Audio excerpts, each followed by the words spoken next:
옛날 분들은 참 정이 많으셨는데요. 피난 생활하면서 근대화 이전에 단칸방에 3대가 살면서 세대 차이가 없었기 때문에 그렇게 정이 깊은 것을 우리가 우리 역사를 통해서도 알 수가 있습니다. 확실히 할머니하고 있으니까 금방 한국말 하고 액센트가 없어지고 그런데 나를 위할 거냐? 우리를 위할 거냐? 그러면 나가 혼자 살지. 우리를 위한다면요, 특별히 우리 교회 안에서도 보면요, 할아버지 할머니들하고 같이 있는 애들은 확실히 다릅니다. 그리고 지 할 말은 100% 못해도 남한 말은 100% 알아들어요. 할머니하고 살았어요. 세대 차이가 없는. 우리가 조금 더 이렇게 지도해야 될 부분이 없지 않아 있지만 잘 키우면은 쓸만한 그러한 사람이더라고요. 자, 가정을 이런 것이 없다 생각할 만큼 꾸미는 두 번째 요소는 해악입니다. 풍자나 유머가 아니고 해악이에요. 한국인에게도 이 해악이 있습니다. 고난 속에서 꽃피는 것이 해악이에요. 유랑하며 사는 삶 속에서 항상 웃는 이유는 하나님께서 빛이시기 때문에, 그리고 하나님께서는 웃음을 아주 즐기시는 분이시기 때문에. 해악은 어디서 나옵니까? 고난의 환경을 극복하는 데서 나옵니다. 그런데 이 해악의 진원지가 어디냐면 바로 성전인 가정이지. 거룩한 가정, 개신교 가정들을 보면요, 되게 무시무시합니다. 색깔도 검은색을 좋아하고요. 예. 그런데 검은색 자켓을 입더라도 갖가지 술을 놓죠. 심지어는 얼음도 이 아래로 울긋불긋하게 나오는 것들을 이 사람들이 적어도 안식일 때는 착용하고 있는 것을 심심찮게 보셨을 거예요. 아무튼 옷 입은 거 보면 웃겨요. 꼭 저렇게 하고 뚜껑을 또 했으나 뚜껑 쓰는 것도 모자란데 벙이 어떤 이 꼬기도 하고 아유 아무튼 이상해요. 애들만 그렇게 시키냐 했더니 어른까지 할아버지까지 그러신다니까요. 그러면서 유대인들은 해악을 통해서 세상을 밝게 한다고 믿는 것입니다. 아주 대단히 중요한 신본주의 사상이 있는데요. 질문 5번 한번 다 함께 읽겠습니다. 시작. 하늘과 땅을 웃기려면 먼저 고아를 웃겨라. 고아가 웃으면 하늘과 땅도 모두 웃을 것이다. 예, 깊이 있는 사상이죠. 고아와 과부가, 나그네가 웃는 곳이 천국입니다. 네 번째로, 가정은 자녀들이 모든 에너지를 분출하는 장소입니다. 가정에서 자녀들이 에너지를 충분히 분출하면 원만한 성격 형성, 성품, 요즘 말로는요, 혹은 품성이라고도 하고요, 큰 도움을 줍니다. 자녀들이 성장하면서요, 사춘기가 뭐냐면요, 몸은 어른인데 마음은 애인 거예요. 요새 애들은 좀 빨라서 12살만 되면 임신시킬 수 있어요. 몸은 어른이란 말이에요. 근데 마음은 여전히 아이거든요. 그러니까 이게 불균형이니까 어쩔 줄을 모르는 거예요. 근데 그러한 욕구가 충족되지 못하면요, 성격으로 장애를 일으키게 되지요. 그래서 유대인 부모들은 자녀와의 세대 차이를 극복하기 위해서 가족들끼리 게임과 오락을 자주 하는데 그 모든 에너지를 밖이 아니라 가정에서 발산할 수 있도록 해주는 것입니다. 우리나라 사람들이 특별히 근대화를 겪으면서 조심해야 될 것이 있는데 핵가족 제도에 굉장히 물들어 있는 것이죠. 그래서 세대가 함께 살면서 함께 있으면서 자녀들은요, 위계 질서를 배우고 관계의 미덕을 배우는 부분들을 쉽게 놓치는 것입니다.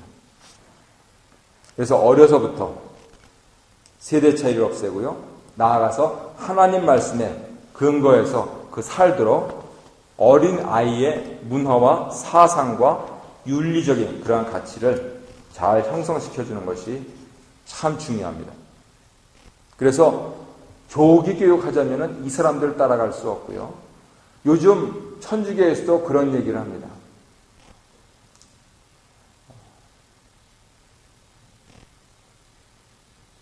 7살 되기 전에 교회에 갖다 맡겨라. 그러면 평생 천주교에 만들어줄게. 근데 거기서 놓치고 있는 게 있어요. 그분들은 워낙 시스템이 잘 되어 있어요.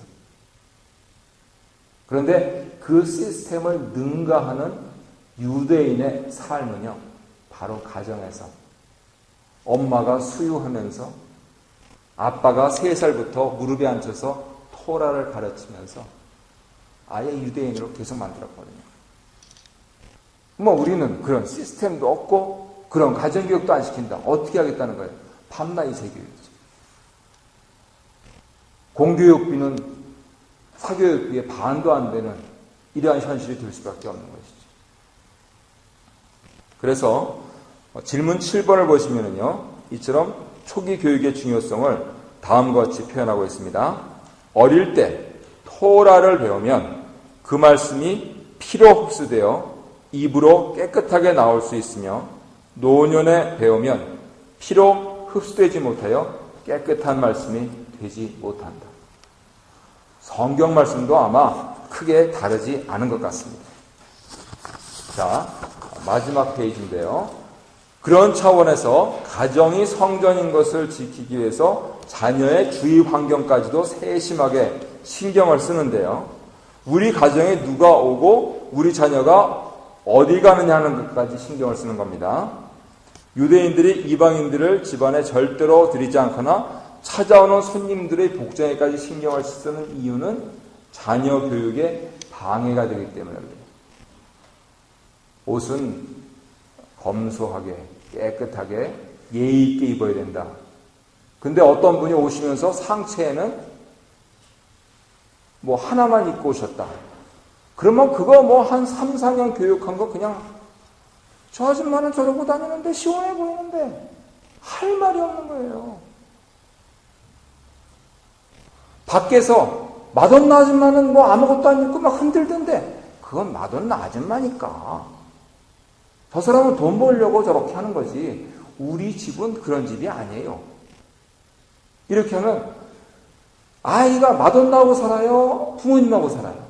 부모님하고 사니까 우리 집에서 이렇게 하는 거구나. 근데 우리 집에 오는 사람이 마돈나가 돼버리면 이게 곤란해버리는 거죠. 그래서 철저히 통제를 하는 거죠. 그리고 오는 것만 주의하는 것이 아니고 가는 것도 주의한다는 겁니다. 우리 자녀가 누구네 집에 가느냐. 우리 집에서야 얘를 보살필 수 있는데 남의 집에 가서 어떻게 하냐면 그러니까 철저하게 점검하지. 캐나다 사람들이 철저하게 점검하는 이유는 혹시 유괴당하지 않을까? 그러는데 이 사람들이 철저하게 점검하는 이유는 가서 도대체 뭘 보고 뭘 듣고 뭘 먹느냐까지 신경을 씁니다. 그래서 예수님께서 책망하신 그러한 부분도 있는데 워낙 그 부분들을 철저하게 지키다 보니까 사람이 여러 가지로 고안한 여러 가지 방어책, 그 다음에 예방책 이러한 부분들을 그냥 해서 서로 사랑을 잃어버리는 그 측면을 놓친 우가 있음에도 불구하고 이 사람들은 끝까지 율법대로 살려고 했다. 그 공이 있는 것이에요. 결국 역사적으로 이 사람들은 세대 차이를 없애는데 성공했고 그리고 자녀에게 자신들의 정체성을 전수시켰다. 다시 수요일 날 오신 목사님의 말로 돌아가서 그분이 연구하고 결과를 내보니까 말이 중요하더라. 근데요, 말이 중요한 만큼 살기에는요, 너무 삶이 복잡하고 힘듭니다. 근데요, 한국 사람들만큼 부지런한 사람들이 없어요. 아침에도 나와서 이렇게 오랫동안 들으시잖아요. 왜? 우리 자녀들을 위해서. 내가 혹시라도 모르는 게 있을까? 또 알고 있는 것도 어떻게 다시 중복해서 다시 강조할까? 그래서 하시잖아요. 그렇다면요. 그러한 경향성을 전제로 해서 우리가 우리 자녀들을 그냥 영어권에서 키우고 싶어서 이곳에 데려와서 아들이 영어 잘하는 것 잘 했다가 그 다음 말 안 통하고 완전히 너는 너대로 살고 나는 나대로 살자 하는 부분들도 그 근면함도 극복할 필요가 있는 거예요. 내가 영어 단어 계속 외우고요. 애한테 한글 교육 계속 시키고요. 하면서 그러면 애가 벌써 2중 언어를 하고 3중 언어를 하고 4중 언어를 하고 이 캐나다가 얼마나 좋은 나라인지 몰라요. 국어가 2개잖아요. 우리처럼 이민자는 3개. 캐나다 고등학교에서 제2외국어 하면은요, 4개를 배워요, 4개를. 언어를 4개 하면은요, 국제사회에서 most welcome. 얼마나 좋은지 몰라요. 그런데 애만 그리 시키면 애가 스트레스 받죠. 나도 해야지. 나도. 그래서 자녀 교육에 힘쓰는 우리 같은 부모일수록 나도 배전의 노력을 다해서요. 애들이 스파게티를 좋아하면 스파게티도 해주려고 노력하고요. 애들이 김치찌개를 좋아하면 김치찌개 해주려고 노력하고요. 애들이 영어를 잘하면 나도 좀 그 영어 좀 따라가 보려고 해야 되고요. 애들이 한글을 못하면 내가 잘하는 한글을 가르치려고 해야 되고요. 그러면서 배전의 노력을 기울이면 이 세계를 어떻게 시킬까 하는 부분들이 차츰차츰 없어집니다. 2세가 문제가 아니고 어떻게 내 손주 키울까? 하나님께서 건강 주시면 어떻게 증손주까지 받아가지고 무릎에 앉혀서 자 너는 너대로 살아라. 얘는 내 거다. 라고 애굽에서 얘기했던 야곱처럼 철저한 신앙의 삶을 살 수 있을까 하는 점들이 아주 스무드하게 풀려버린다는 것이죠. 지금 앉아 계신 분들이 아직 애가 없는 교우님부터 이제 손주가 다 자라서 큰 분들까지 다 있으신데요. 한 가지로 마음이 모아졌으면 좋겠습니다.